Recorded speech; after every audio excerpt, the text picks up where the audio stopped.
Hi, this is a review of the Herotab C8, also known as the Dropad A8, purchased from MerryMobiles.com. I also believe it's called the Haipad M7. This review will be done in 3 videos. The first video, this one, will be a general overview of the unit and the stock image. The second video will be used to demo various programs that I plan to install, and the third video will show and discuss how to get the back cover off and the internal components.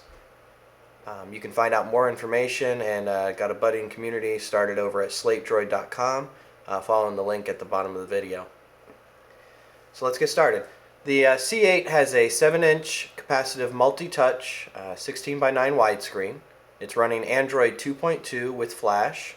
It has a Samsung S5PV210 processor running at 1 GHz, which has the SGVX540 graphics processor. It has 512 meg of DDR2 RAM, and it's also using a removable / upgradable 4 gig class 4 micro SD card internally, so you can always replace that or upgrade it as needed. The battery is a dual cell 2250 milliamp 7.4 volt, and based on most websites that I've seen, the best comparison, it would be listed as 4500 milliamps. And the unit feels very dense, it's very heavy. It feels well built. The system came with 3 accessories.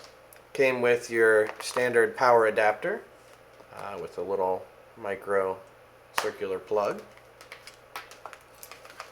It also came with a standard USB, mini USB, and a little adapter cable to convert the other mini USB to standard. The front of the unit contains a 1.3 megapixel camera and also a home button right over here. And there's a little, I'm guessing it's a light sensor, but I'm not positive, but there is a little hole here. It looks like a sensor would go there. On the top, you'll find 3 buttons. You have the power button, the menu button, and a back button. And we rotate it around, and this feels like a metal case, so I think that's where a lot of the weight comes in, and also why it feels like it's got a nice build. And then you have the ports on this side, and on the back of the unit you'll notice there are labels along here for each of the different ports.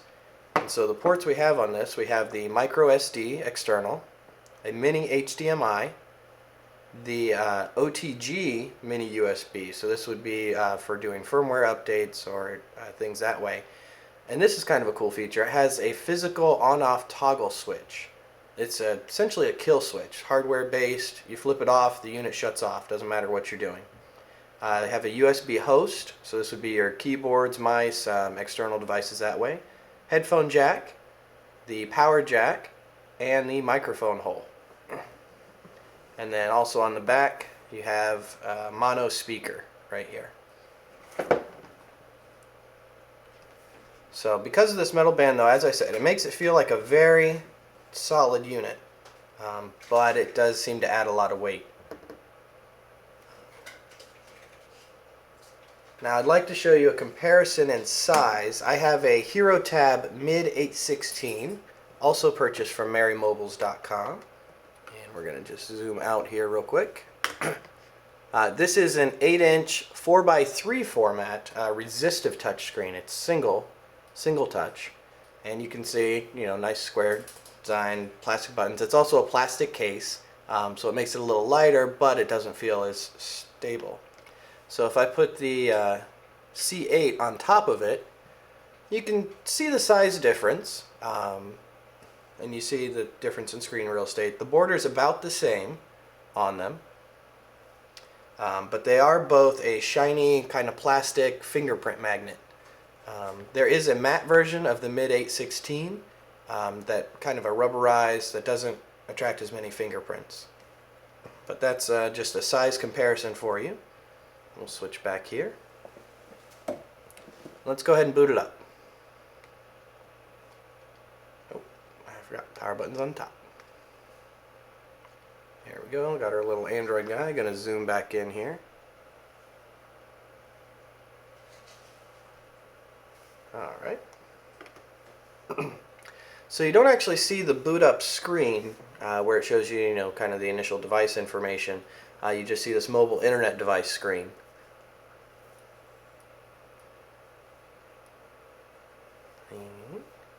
Boots up pretty quick. I've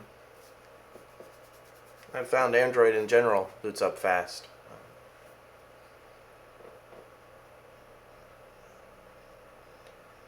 Alright, and here we are at your standard home screen. Just unlock. And this is a nice capacitive glass screen, very responsive. And if we flip it up here, we can show it does have 360-degree rotation. There's 1, 2, come on, 3, and back to 4. Let's go ahead and check out the settings. Now in the settings, you have your standard menu list of options. We'll go to About Device. And here you see the model numbers listed as MID_serials. I think it's a misspelling. I think it's supposed to be just spelled serials. Android version is 2.2. The kernel version is 2.6.32.9.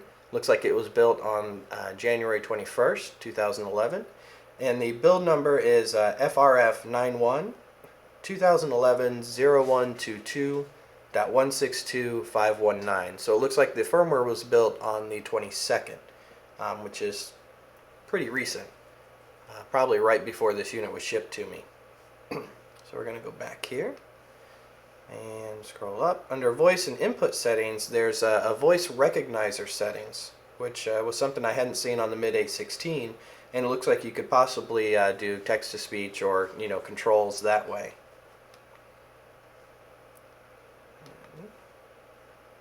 Also, something else I didn't see on the mid 816, under applications, there's the quick launch. So you can set up looks like shortcuts using the search to open whatever programs you want, which is actually a pretty cool feature. And then we go here to display settings, and you have the HDMI option, and this one only has 2 options for HDMI, 720p and 1080p. Again, comparing to the mid 816, there's about 5 different options there, ranging from 480 to 1080. But pretty much all you need is the 720 or the 1080. And under sound, there's something else here. HDMI switch. Looks like you can toggle the HDMI channel audio on or off, which is another nice feature if you don't want the audio going out but just the video. And then under wireless networks, and there's a 3G network settings here. And this looks like this device was really meant to have a 3G radio, or the ability for it. Because if you do a drop down here on device, there's 4 different classified devices that this unit should support. So if you have any of these, and want to give it a test and post on the forums, that'd be great. So we know, what actually works with the unit. Now the unit does come with Android Market built in, ready to go. So we're going to go ahead and just open that up real quick. And classic Android Market, at least from everything I've seen. You can go into the games, all games. I personally prefer free. And you can see Angry Birds, top of the list. Imagine that. So there's the games. Android Market we've all know and love.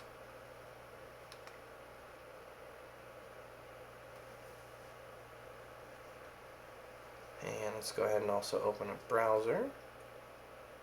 And just going to show you the multi-touch.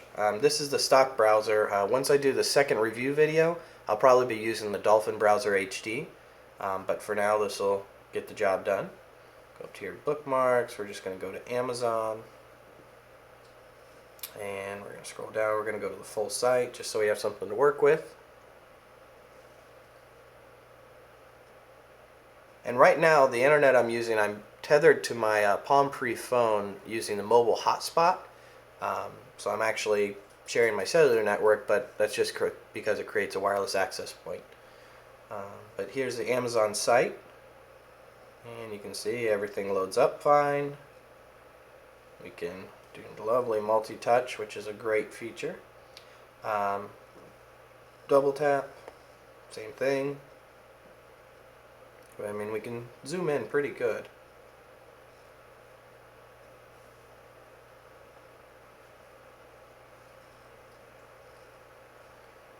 Alright, we'll go back here.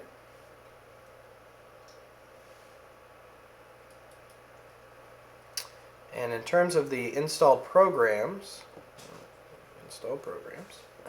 there's this 3G app, which I'm guessing, well, just takes you to 3G settings. Angry Birds comes pre-installed, which will make a lot of people happy.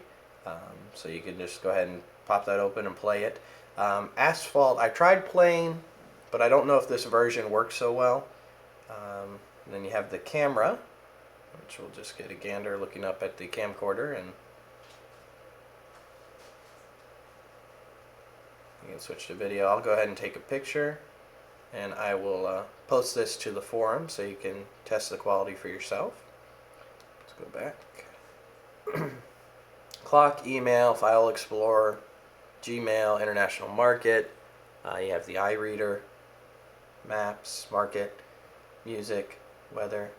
So pretty much all kind of standard apps that everyone needs and uses. So that's the unit. Again, I plan on, here's Google Maps. Let's go ahead and see if we can zoom in.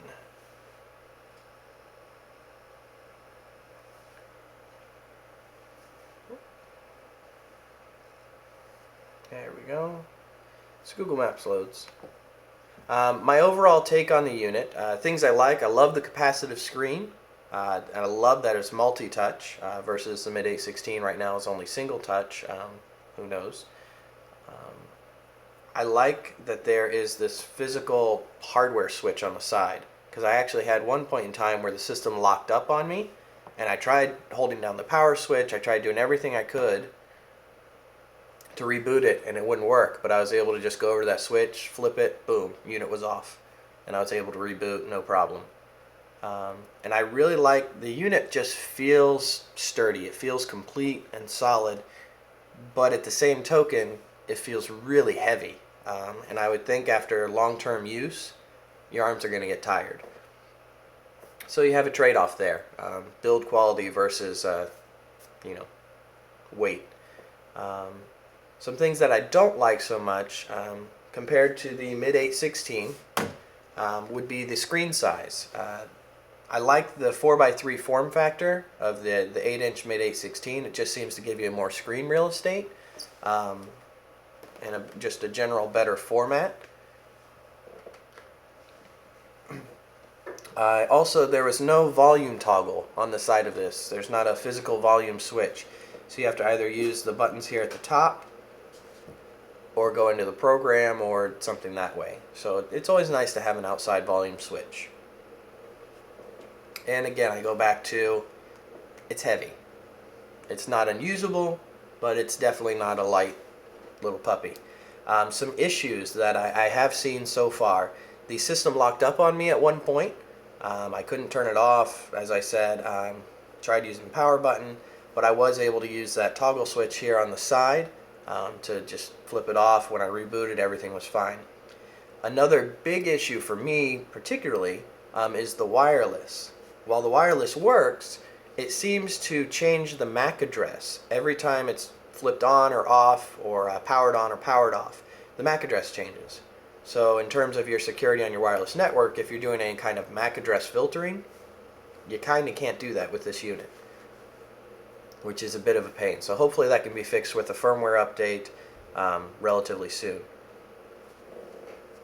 So that's the unit. I will again be working on a second video showing some different programs, Angry Birds, some different games, PDFs, video, music, that kind of stuff, just so you can see how it handles. Also some benchmarking utilities. That'll be the second video. And then I plan on making a third video where I'll take the back panel off here and show you the insides and the different chips that are in there, and what that's all about. So that's the review.